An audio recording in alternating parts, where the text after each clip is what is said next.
दोस्तों एक ऐसा समय था जब ऑनलाइन पेमेंट मतलब ही पेटीएम समझा जाता था। डिजिटल इंडिया मतलब ऑनलाइन पेमेंट। 8 नवंबर 2016 को जब नोटबंदी हुई उस समय पेटीएम ही राजा बन गया और पेटीएम ही मार्केट में एग्जिस्ट करने लगा और उसके सामने कोई भी नहीं था, इसलिए पेटीएम का मार्केट जो है अप हुआ। लेकिन अचानक से ये डाउनफॉल क्यों हुआ, इस वीडियो में हम देखेंगे। इस स्टोरी के माध्यम से इसको पूरा समझेंगे और एनालाइज करेंगे।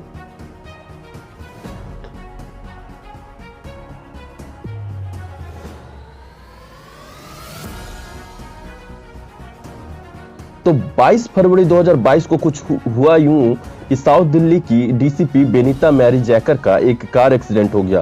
कार एक्सीडेंट करने वाला कोई और नहीं था, हमारे विजय शेखर शर्मा, जो कि पेटीएम के सीईओ और फाउंडर थे। तो उन्होंने क्या किया, उन्होंने बेल पर तो छूट गए। अलीगढ़ के मिडिल क्लास फैमिली से, यूपी से बिलोंग करते थे विजय शेखर शर्मा। उनका एक सपना था कि एक ऐसी कंपनी बनाई जाए जो कि पूरी इंडिया में एग्जिस्ट करे। उनके बाद 197 कम्युनिकेशन नाम से एक कंपनी बनाई जिसमें पेटीएम भी एग्जिस्ट करती थी। उसके बाद अगस्त 2010 में इन्होंने क्या किया, पेटीएम की $2 मिलियन से शुरुआत की कंपनी की। उसके बाद पेटीएम में रिचार्ज और वीडियोकॉन रिचार्ज, डीटीएच रिचार्ज वगैरह आने लगे। फिर डाटा कार्ड, पोस्ट पेड और लैंडलाइन जैसी सुविधा भी आने लगी और 2014 में उन्होंने वॉलेट का शुरुआत किया। वॉलेट की शुरुआत होते ही यहाँ पर काफी कन्वीनियंट और सुविधा हो गई पेमेंट करने के लिए। उसके बाद उनका यूजर बेस भी बढ़ता गया।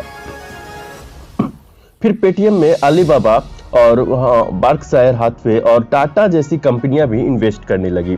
उसके बाद 8 नवंबर 2016 को प्रधानमंत्री नरेंद्र मोदी जी ने नोटबंदी का ऐलान किया। नोटबंदी का ऐलान करने के साथ ही पेटीएम एक ऐसी एग्जिस्ट कंपनी कर रही थी जो कि वहां पर बोलबाला था पेटीएम का, और वहां पर उनके लिए बहुत ही अच्छी बात थी। और यहाँ पर उन्होंने अगले दिन ही मौका का फायदा उठाकर न्यूज़पेपर दे दिया, न्यूज़पेपर में ऐड दे दिया कि प्रधानमंत्री जी कंग्रेचुलेशंस आपके इस फैसले से, जो कि आपको डिजिटल इंडिया बनाने में आगे बहुत ही योगदान करेगा। तो यहाँ पर उनके लिए ही ये बैकफायर कर गया। और बैकफायर कुछ इस तरह से हुआ कि अपोजिशन पार्टी वालों ने कहा कि इन्हें पहले से ही पता था, पेटीएम वालों को मोदी जी ने उन्हें बता दे रखा था कि हम नोटबंदी करने वाले हैं और उनका सपोर्ट कर रहे हैं। तो फिर विद इन ए मंथ क्या हुआ कि 14 करोड़ से 27 करोड़ यूजर बेस बढ़ गए। फिर 2015 में पेटीएम पेमेंट बैंक का शुरुआत हुआ, जो कि एकमात्र प्रॉफिटेबल सेगमेंट है पेटीएम के लिए। उसके बाद रिजर्व बैंक ऑफ इंडिया से भी 2017 में परमिशन ले ली गई और बैंक भी अच्छा खासा चलने लगा। उसके बाद 2018 में क्या हुआ कि कुछ केवाईसी प्रॉब्लम की वजह से पेटीएम के जो नए अकाउंट है वहां पर बैन हो गए, नए अकाउंट ओपन ही नहीं हो रहे थे। उसके बाद लेकिन कुछ भी 2022 में ये भी सॉल्व हो गया। तो यहाँ पर पेटीएम की तरफ से एक छोटी सी भूल हो गई। भूल क्या हुई, मैं वीडियो में आगे बताता हूँ।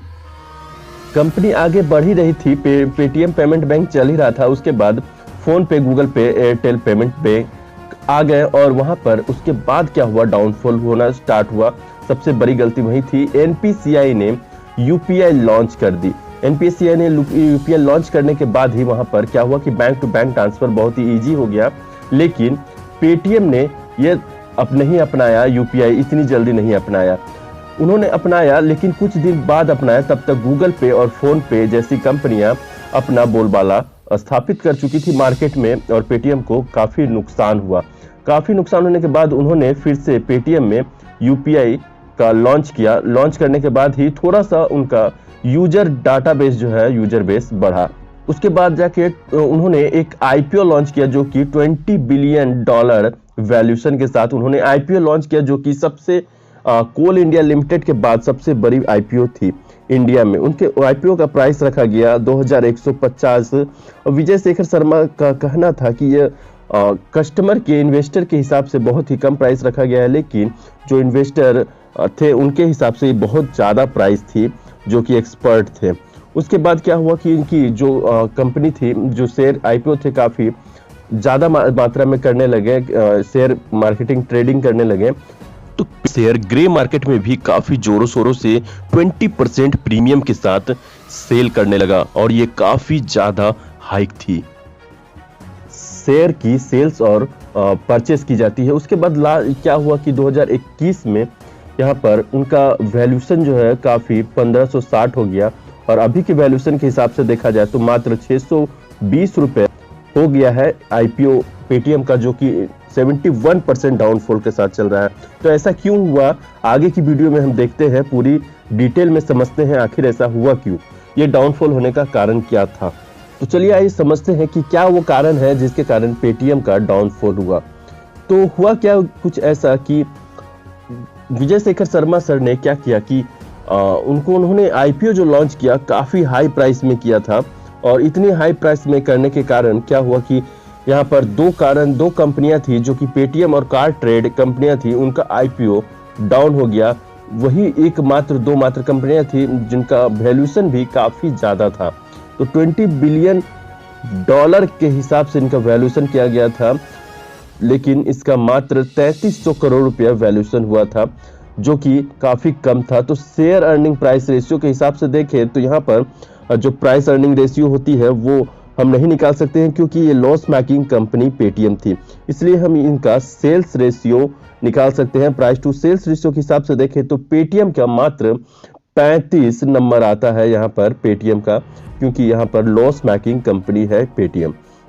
उसके बाद देखें तो अगर ये रिटर्न 400% ज्यादा करेगी तब ये अपने इन्वेस्टर को मुनाफा दे पाएगी। ये $20 बिलियन की जो वैल्यूएशन की गई थी, ये वैल्यूएशन ही गलत की गई थी। विजय शेखर शर्मा के लिए बहुत बड़ी मुसीबत बन गई थी और इन्वेस्टर को भी काफी निराशा हो गया था, क्योंकि वैल्यूएशन ही गलत की गई थी। एक्चुअली होता क्या है कि प्राइवेट कंपनी और पब्लिक कंपनी जब आईपीओ लॉन्च करती है तो उनके लिए, प्राइवेट कंपनी के लिए वैल्यूएशन करना बहुत ही इजी हो जाता है, वहां पर वो अपना वैल्यूएशन कर लेती है। लेकिन पब्लिक कंपनी जब वहां पर वैल्यूएशन करती है अपने आईपीओ की, तो वहां पर बहुत ही मुश्किल होती है पब्लिक कंपनी को, क्योंकि फंडामेंटल कारणों के कारण यहाँ पर कुछ बिजनेस मॉडल और अच्छे प्लानिंग के साथ ही यहाँ पर किया जाता है, जो कि पेटीएम के पास अच्छी प्लानिंग थी ही नहीं, कोई बिजनेस मॉडल ही नहीं था और कोई प्लानिंग के साथ ही ये कंपनी थी ही नहीं।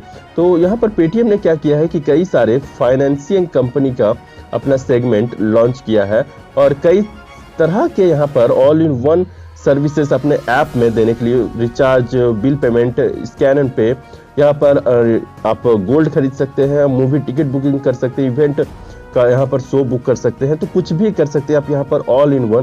तो यहाँ पर कस्टमर और इन्वेस्टर जो है कंफ्यूज हो जाए। तो पेटीएम की मात्र दो तरह की सेगमेंट है, जो कि पेमेंट बैंक है और फास्टैग है, जो कि प्रॉफिट मेकिंग कर रही है। इसी की वजह से पेटीएम अभी तक भी बचा हुआ है मार्केट में। उसके बाद होता क्या है कि यहाँ पर पेटीएम के सामने बहुत बड़ी परेशानी हो जाती है इनके इन्वेस्टर को यकीन दिलाने के लिए। यहाँ पर पेटीएम का एक नया मॉडल चलता है कि पेटीएम में वो लोग चाहते हैं कि पेटीएम का जो भी यूज करे उनका अदर जो सेगमेंट है वो सब भी यूज करे। तो यहाँ पर फास्टैग ही होता है जो कि कंपनी को अभी प्रॉफिटेबल बनाकर रखी है और पेमेंट बैंक ही प्रॉफिटेबल बनाकर रखी है। तो अब सोचने वाली बात यह है कि पेटीएम का बिजनेस मॉडल है क्या। बिजनेस मॉडल यहाँ पर विजय शेखर जी कहते हैं कि हम ये चाहते हैं कि अगर हमारा कोई पेटीएम ऐप यूज करता है तो हमारे पेटीएम का दूसरा सर्विसेज भी यूज करे। उदाहरण के लिए समझे तो अगर हमारा कोई user Paytm payment bank use करता है तो उसे पेटीएम का फास्टैग भी यूज कर सके और पेटीएम फर्स्ट गेम के लिए भी कोशिश किया जाए उनके लिए यूज करने का। तो ये उनका पेटीएम का बिजनेस मॉडल है। लेकिन इन्वेस्टर कंफ्यूज है कि क्या ये पेटीएम कंपनी करना चाहती है, कहाँ इन्वेस्ट किया जाए। यही सबसे बड़ा डाउनफॉल होने का कारण है पेटीएम का।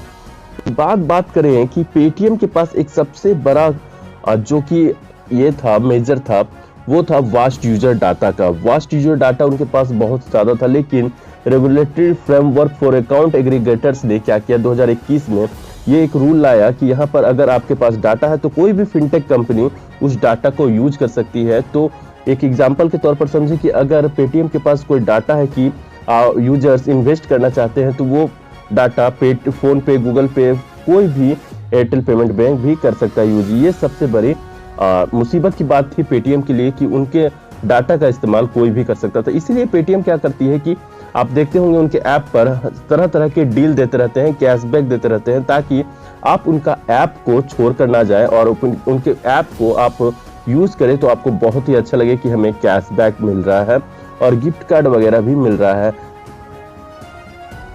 हालांकि फिलहाल तो पेटीएम अपने इन्वेस्टर को प्रॉफिट करने में नाकामयाब रहा है, प्रॉफिट उन्होंने दे ही नहीं पाया है अपने इन्वेस्टर को। बात यह आती है कि क्या किया जाए बिजनेस लॉस को कवर करने के लिए। तो सबसे पहले उन्हें एक ऐसा बिजनेस मॉडल और गोल फिक्स करना होगा जो कि इन्वेस्टर को लगे कि हाँ ये गोल सच है, और वो कंफ्यूज ना रहे इन्वेस्टर कि आखिर ये पेटीएम करना क्या चाहती है। तो उनके मार्केट जो शेयर है वो गिरना बंद हो जाएंगे। और दूसरी बात यह है कि हमारे जो इंडिया के इंटरनेट यूजर है वो नहीं चाहते हैं कि सभी सर्विसेज उन्हें एक एप्लीकेशन में ही मिले। वो चाहते हैं कि रिचार्ज अगर करना हो तो एक ऐसी एप्लीकेशन हो जो कि काफी फास्ट हो और उनका यूजर इंटरफेस भी काफी अच्छा हो। तो पेटीएम को क्या करना चाहिए कि सब सर्विसेज में ना घुसकर उस सर्विस में घुसना चाहिए जिसमें वो एक्सपर्टीज हो, जिससे यूजर इंटरफेस भी काफी अच्छा होगा और लोग पसंद करेंगे उनके प्लेटफॉर्म पर आने में। तो आई होप पेटीएम आने वाले दिनों में अपने इन्वेस्टर को बहुत सारा प्रॉफिट बना कर दे और लॉस ना करे। वीडियो अच्छी लगी हो तो एक लाइक कीजिएगा और ज़्यादा से ज़्यादा लोगों तक शेयर कीजिएगा ताकि लोगों तक भी इंफॉर्मेशन पहुंच सके। और इस चैनल पर नए हैं तो प्लीज़ सब्सक्राइब कर लीजिएगा, बेल आइकन को भी प्रेस कर लीजिएगा। मिलते हैं नेक्स्ट वीडियो में, तब तक के लिए जय हिंद।